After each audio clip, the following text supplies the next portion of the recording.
આવડ્યો તો અહીંયા બધે દારૂની બોટલ પડી છે, જોઈ લો. આ ઓફિસની બહાર અહીંયા લખું, અહીંયા દારૂ વેચાય છે. હે, અહીંયા દારૂ વેચવાનું, આ દારૂખાનું બને એવું છે. આપણે જઈએ અંદર લાઈવના માધ્યમથી. જય ભીમ, જય સંવિધાન. આ વિડીયો તમે જોયો ને, એ વિડીયો આપણે કાલે જ્યારે આરટીઓ ઓફિસની અંદર લાઈવ થયા ત્યાં પહેલાંના છે. હવે આપને સૂત્રો દ્વારા એવી માહિતી મળી કે અમરેલી આરટીઓમાં ડ્રાઇવિંગ ટેસ્ટ વિના લાયસન્સ મેળવવા માટે વહીવટ કરવામાં આવે છે, નાના લોકોને લૂંટવામાં આવે છે, એજન્ટોના કામ કરવામાં આવે છે અને અમરેલી આરટીઓની અંદર દારૂની મહેફિલો કરવામાં આવે છે. તો આપણને એવી માહિતી મળે છે એટલે આપણે સામાજિક કાર્યકર, એક જાગૃત નાગરિક તરીકે આરટીઓ અધિકારીનું ધ્યાન દોરવા માટે આપણે વિડીયો બનાવી પ્રૂફ સહિત આરટીઓમાં જઈએ છીએ. હવે આ જે વિડીયો આપણે બનાવીએ છીએ અને પછી આરટીઓ અધિકારીને આપણે દેખાડવા છે કે આ સાહેબ તમારી ઓફિસની અંદર, તમારા કચેરીની અંદર આ ખાલી ઇંગ્લિશ દારૂની બોટલો ક્યાંથી આવી?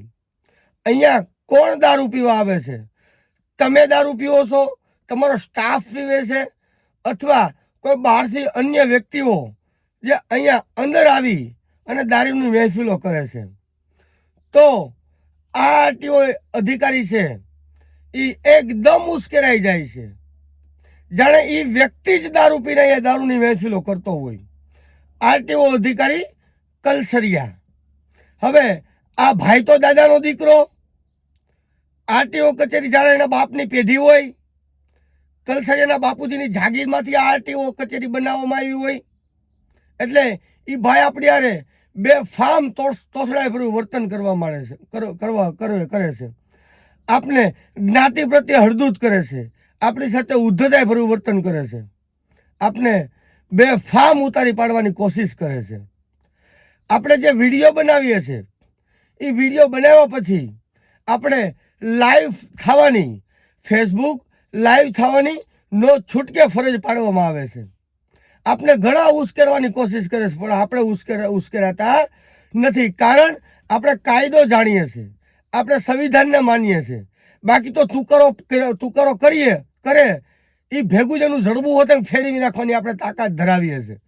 એવો કોઈ તુરમખા પેદા નથી થયો કે જેને આપણે એનો મોઢું ફાડી નાખીએ એવો જવાબ ન આપી શકીએ. આપણે બધું આવડે છે ભાઈ, આપણે કાંઈ કોઈના બાપથી ફાટી ફરતા નથી, પણ ક્યાંક ને ક્યાંક આપણે અધિકારીનો જે હોદ્દો છે, જેણે ખાખી વર્દી પહેરી છે, એને આપણે માન સન્માન આપીએ છીએ. આપણે ખાખી વર્દી છે એને લજવતા નથી, પણ ખાખી વર્દીની અંદર બેઠેલા શેતાનો છે, એ શેતાનો જ ખાખી વર્દીને લજાવે છે.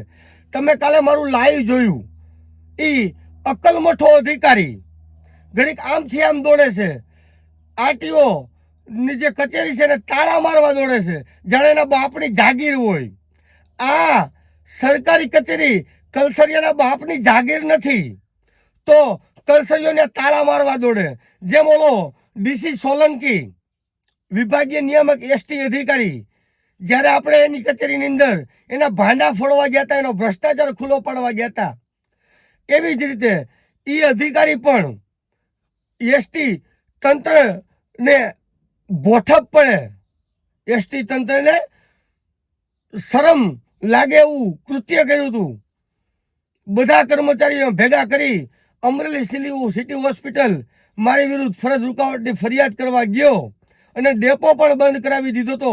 એવી જ રીતે આ આરટીઓના અધિકારી કલસરિયાએ જાણે મારું અપહરણ કરવું હોય, મને કચેરીની અંદર પૂરી અને મને મારો લોટ બાંધી દેવો હોય મારીને, એવી રીતે આ નાલાયક અધિકારીએ પણ એવું જ કૃત્ય કર્યું. હવે આ બધા બનાવ બન્યા પછી પોલીસે જે તપાસ કરવી પડે આ દારૂની ખાલી બોટલો ક્યાંથી આવી, આ દારૂ ક્યાંથી વેચાય છે, એ બધું સાઈડમાં મેકો. પણ આ કલસરિયાની ફરિયાદ લેવા માટે જાણે પોલીસ આમ તડફડિયા મારી રહી હોય કે નરેશવાળાને કઈ રીતે ફિટ કરી દેવો. આ નરેશવાળાએ અમારી આબરૂના ધજાગરા કરી દીધા. આ બદલો લેવા માટે જાણે પોલીસ તડફડિયા મારી રહી હોય એમ કલસરિયાની ફરજ રૂકાવટની ફરિયાદ કરી દીધી. આપણે ફિટ કરી દેવામાં કોઈ પણ જાતની કચાશ ન રાખી. એટલે ભાઈ અમે સરકારી કચેરીમાં જઈએ તો અમે આ લોકોના ભ્રષ્ટાચાર બહાર પાડીએ. આ લોકો સરકારી કચેરીની અંદર જે કૃત્યો કરી રહ્યા છે, દારૂ પી રહ્યા છે, ભ્રષ્ટાચાર કરી રહ્યા છે, લોકોને લૂંટી રહ્યા છે, આ ઉજાગર કરવું અમારી ફરજ નથી. અમે જાગૃત નાગરિક છીએ ભાઈ. તમારું ધ્યાન દોરીએ છે આ સરકારી કચેરીની અંદર આવી ખાલી દારૂની ખાલી બોટલો પડી છે, દારૂ પીવામાં આવે છે. તો આવું ક્યાંથી થાય છે, કેમ થાય છે? અને ઓલો કલસરિયા અક્કલમઠો અધિકારી તો એમ કહે છે મને શું ખબર. એલા ભાઈ તારી કચેરી છે, તું ન્યાનો વડો છો, તને ભાન પડવી પડે. આ તારી અંડરમાં આવે છે અને તું નાના છોકરાની જેમ ઓલો અક્કલમઠો બુદ્ધિ વગરનો છોકરો હોય, જેને બુદ્ધિ ન હોય, જેનામાં ગાંડ પણ હોય, ગાંડાયું કરતો હોય, એ રીતે તું તારી કચેરીમાં ઘડીક આમ જાશો ને ઘડીક તેમ જાશો. ત્યાં હું આદરું તું હું ભાઈ. એટલે હું આ વિડીયો જે મૂકું છું ને એ વિડીયો તમે જોવો. આ અમરેલી આરટીઓ ની કચેરી છે જેની અંદર આ કલસરિયા આરટીઓ અધિકારી નોકરી કરે છે, જે ફરજ બજાવે છે. એને આપણે એનું ફરજનું ભાન કરાવવા ગયા, એને ફરજ દેખાડવા ગયા કે ભાઈ આ તારી ફરજ છે, તારે આ કરવું પડે. ત્યાં તો મારા દીકરાએ મારી વિરુદ્ધ ફરિયાદ દાખલ કરી દીધી ભાઈ ફરજ રૂકાવટની. આની પહેલા પણ એસટીના અધિકારીએ મારી વિરુદ્ધ ફરજ રૂકાવટની ફરિયાદ કરી. તો સામાજિક કાર્યકર, જાગૃત નાગરિક, મીડિયા સેલના કર્મચારી નો ભાઈ કોઈ જગ્યાએ ભ્રષ્ટાચાર ખુલ્લો પાડી શકે, કોઈ પણ સરકારી કચેરીની અંદર વિડીયો શૂટિંગ ન કરી શકે. કાયદામાં જોગવાઈ છે ભાઈ, બંધારણીય અધિકાર છે. તમે ક્યાં કારણોસર ભાઈ અમને ના પાડી શકો? તો અમારે હું જનજાગૃતિ નહીં ફેલાવવાની, લોકોના અધિકાર માટે નહીં બોલવાનું, તમારી તાનાશાહી જ અમારે સહન કર્યા કરવાની. કલસરિયાની ફરિયાદ ઓન ધ સ્પોટ લેવામાં આવે છે. નરેશવાળાની ફરિયાદ, જે નરેશવાળાના જ્ઞાતિ પ્રત્યે હળદૂત કર્યો છે, જે તોછડાભર્યું વર્તન કર્યું છે, માન મર્યાદા તોડી છે, તો એ વ્યક્તિ એને ન્યાય માટે ફરિયાદ, પોલીસ ફરિયાદ ન કરી શકે. તો નરેશવાળા ફરિયાદ કરે છે તો પોલીસને જીઆર આવે છે વચ્ચે કે એવો સરકારી જીઆર છે કે કોઈ પણ સરકારી કર્મચારી વિરુદ્ધ ફરિયાદ કર્યા પહેલા તપાસ કરવી. તો નરેશવાળા તો પુરાવા આપવા તૈયાર હતો ભાઈ કે જેટલો અમરેલી આરટીઓની અંદર બનાવ બન્યો છે એ મારી પાસે સીસીટીવી ફૂટેજ છે. ન્યાય પોલીસને પૂર્વ તપાસ કરવાની ફરજ ન પડી ભાઈ. પણ ક્યાંક ને ક્યાંક રાજકીય આકાઓના હાથા બની અને અધિકારીઓ કામ કરતા હોય એવું અમને લાગે છે. સામાજિક કાર્યકરો ફસાવાના ષડયંત્રો થઈ રહ્યા છે.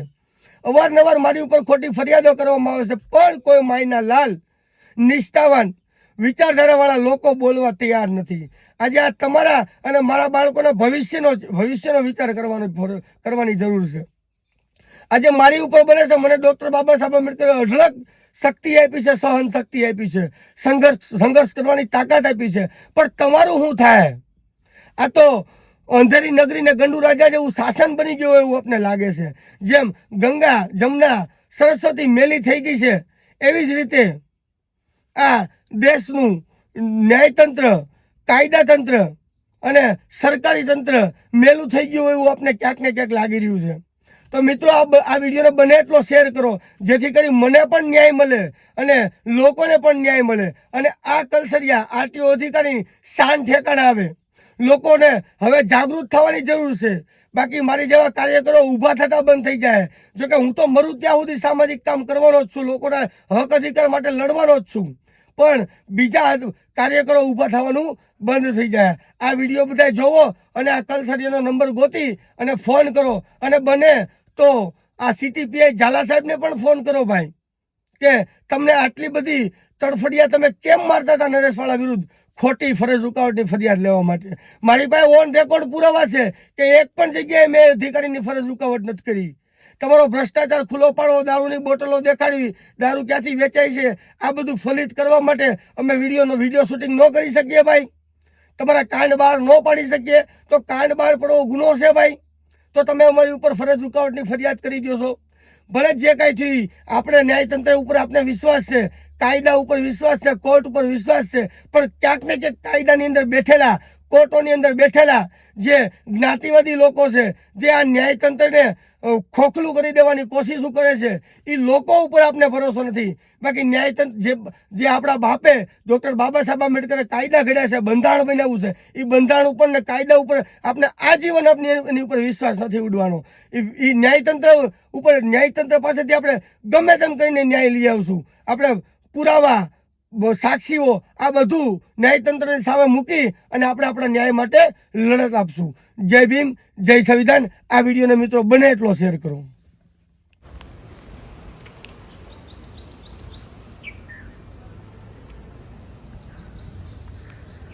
આ છે ને અમરેલી આરટીઓ છે, અમરેલી આરટીઓ બરાબર. આ મેન સાહેબની ચેમ્બર છે.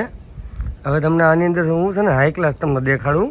આપણે અમરેલીની અંદર ક્યાંય દારૂ પીવાનું તમને સેટિંગ ન આવે ને, તો દારૂ પીવાનું મેખાનું કે પેખાનું કહેવાય ને, પેખાનું, એ પેખાનું હું તમને બતાવું. બરાબર, આ તમને પેખાનું બતાવું. જોઈ લો, આ આરટીઓની અંદર ગાડીઓ પડી છે. અહીંયા જુઓ, દારૂના ઢીગલા છે, જોઈ લો. એટલે છે ને તમને કોઈ પણ જગ્યાએ જો આમ જુઓ, આ અંદર જુઓ, દેખાય છે? જો જોઈ લો, રમ, મેકડોલ, બિયરના ટીન, આ બધું છે ને આ અમરેલી આરટીઓની જે ગાડીઓ અંદર પડી છે ને ન્યાસ. એટલે હું આ લોકો અંદર આ ગાડીઓ અંદર દારૂ પીવા આવતા હશે. જો આ સામે આરટીઓની ગાડી પડી છે, અને હું તમને સામે એક ટ્રેક બતાવું. આ બધી આરટીઓની ગાડીઓ છે, બરાબર બરાબર. આ જોઈ લો, રેડી, આરટીઓનો ગેટ છે. આ ગાડીઓ, આની અંદર એકાદ બે બોટલ પડી છે, પણ ખાસ કરીને આની અંદર હવે આપણે છે ને આરટીઓ જે અધિકારી છે ને એને પૂછવા જઈએ કે આ દારૂ અંદર અહીંથી આવે છે ક્યાંથી? તમે પીવો છો, તમારા કર્મચારી પીવે છે, કે બહારથી લોકો અહીંયા મહેફિલ કરવા આવે છે? એટલે આ વિડીયોને છે ને મિત્રો બને એટલો શેર કરો, જેથી કરી અમરેલીની અંદર દારૂ પીવાય છે, મળે છે, વેચાય છે, આ બધી ખબર પડે. ઘણા ખરા અધિકારીઓ એવા વાતો કરતા હોય છે કે અમરેલીમાં દારૂ નથી મળતો, બરાબર. આ તો આરટીઓની અંદર ખોતે પીવાય છે, અંદરે પીડા છે. જોઈ લે, આ તમને દેખાડું. ગ્લાસ બધું કમ્પ્લીટ છે. એટલે કદાચ કોઈ લોકોને દારૂ પીવાની જગ્યા ન મળતી હોય ને, તો આવી ઘણી જગ્યાઓ અમરેલીમાં છે, બરાબર. એટલે આ વિડીયોને બને એટલો શેર કરો મિત્રો. આ જોઈ લો તમે, આ automatic driving track control tower આ આરટીઓની અંદરનું છે. આ તો આપને માહિતી મળી એટલે આપણે આવ્યા. નહીં, તું હું કરું છું, તમે કરો છો? તું કરા, હે? તું કરા કેવાના કરો છો તમે? સભ્યતાથી વર્તન કરવાનું સાહેબ. હા, તું કરા હું કરા કરવાના જ નહીં. આપણે કઈ પેઢી થોડા લઈને બેઠા છીએ? આ તું કરા હું કરા કરે છે. આ સાહેબ ની અહીંયા ગાડીમાં દારૂ પડ્યો છે, અને ભાઈ અમને અંદર ઇન્સ્પેક્ટર બેઠા એમ કહેતા કે અંદર આવી જાય. એટલે હું આ તું કરા હું કરા કરવાના ભાઈને કોને અધિકાર આપ્યો છે? હે, આ ભાઈને અધિકાર કોને આપ્યો તું કરા હું કરા કરવાનો? આરટીઓ ની ઓફિસ છે અહીંયા, દાદાગીરી જો થાય